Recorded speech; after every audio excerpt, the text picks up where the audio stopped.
Hello, everyone, and welcome back to Be Like Christ for our Bible study in Job chapter 37. 37 is a significant chapter, so if you want to download the PDF, you can go on our website and do that for free.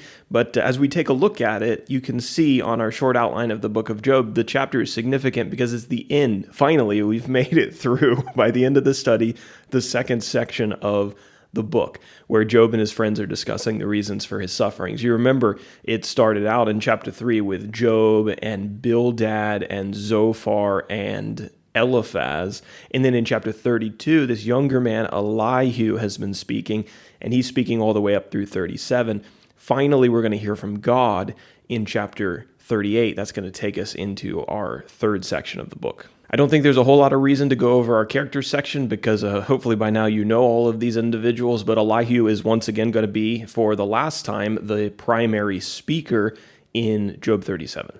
You will see today, if you get our PDF, that our second page is full, so let's go ahead and get right into it and not dilly-dally. We've got 22 verses, and I have entitled this chapter, Elihu Concludes His Discourse.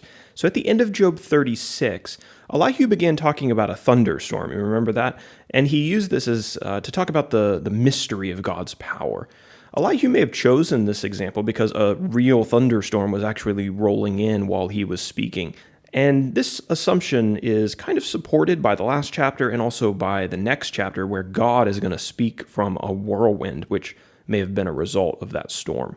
Elihu felt like Job needed another dose of recognition of God's greatness, so he continued describing God's mystery and his power using this thunderstorm and illustrations, examples from the thunderstorm. He described God's voice as the roar of thunder. Elihu reminded Job that he didn't know how storms worked. He didn't know how they produced downpours or snow or ice or whirlwinds or cold fronts or any of that. He didn't know how God made lightning flash across the sky. He didn't know how God balanced the clouds suspended above the earth. Nor did he know God's purpose in sending each storm, whether for, as he says, quote, correction, or for his land, or for love.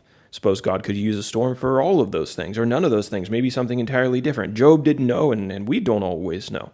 Job knew very little about how the world worked. That's been an established fact, and Elihu has repeated that a couple times. So his point is, what position is he in to question the one who created the heavens and stretched out the sky above the earth? There's some wisdom in this.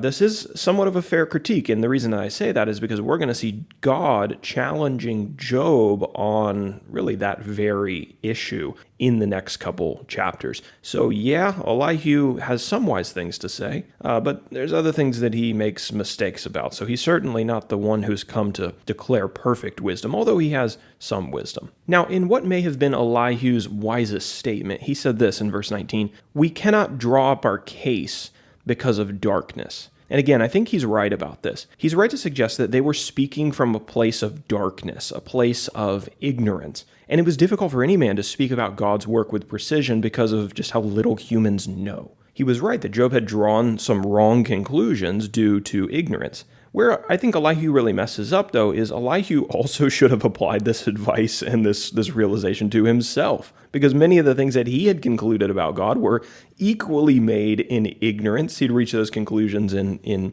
darkness, as he says, and he was wrong about some of the ways that God was acting towards Job. So sure, this is good advice, but also apply it to your own words, and that's where him and Job's friends kind of failed. Elihu concludes this discourse with these words, quote, "The Almighty, we cannot find him. He is great in power. Justice and abundant righteousness he will not violate. Therefore men fear him. He does not regard any who are wise in their own conceits." Verse 23 and 24.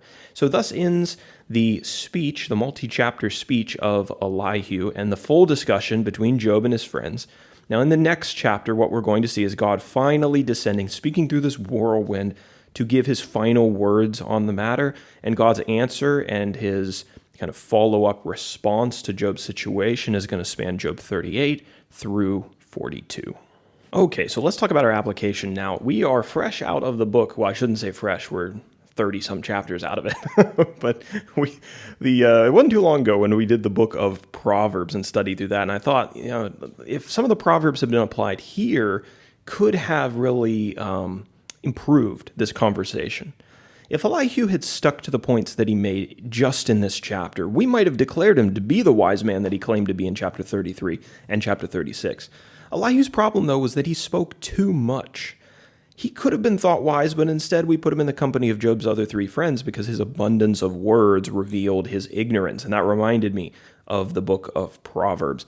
Elihu needed to embrace some of the principles there. Proverbs 10, verse 19, when words are many, transgression is not lacking, but whoever restrains his lips is prudent. A wise man or woman speaks carefully and only speaks confidently about things that they know. Elihu didn't know that much about God's nature or God's justice, so really should have just, maybe he could have spoken for 2 chapters instead of 5. Proverbs chapter 12, verse 18, we have another proverb here. There is one whose rash words are like sword thrusts, but the tongue of the wise brings healing. Elihu's wrong conclusions about God's justice pierced Job with the sword of accusation. A proper understanding of God's nature would have helped Job heal, and Elihu would have been an assistance. And Job rebuked his friends for not helping him heal, but rather, coming at him with violent words, accusatory words.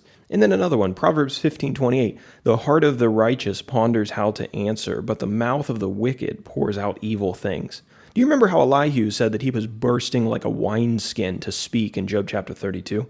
His words came bursting out of him when really he should have taken more time to ponder his answer, and he may have drawn better conclusions. Well, here's the application. Elihu isn't the only person who's ever made these mistakes and needed to learn these proverbs. We all make similar mistakes with our tongues, and it would do us all good to endeavor to check our speech with these proverbial filters. Maybe you've never read the book of Proverbs. We have a study out on it currently, so after we finish up the book of Job, maybe you want to go back and do our Proverbs study and become a wiser person, hopefully. That's our study in Job 37, and chapter 38 we're picking up on tomorrow. That's going to be a good one. We're finally going to hear from God himself.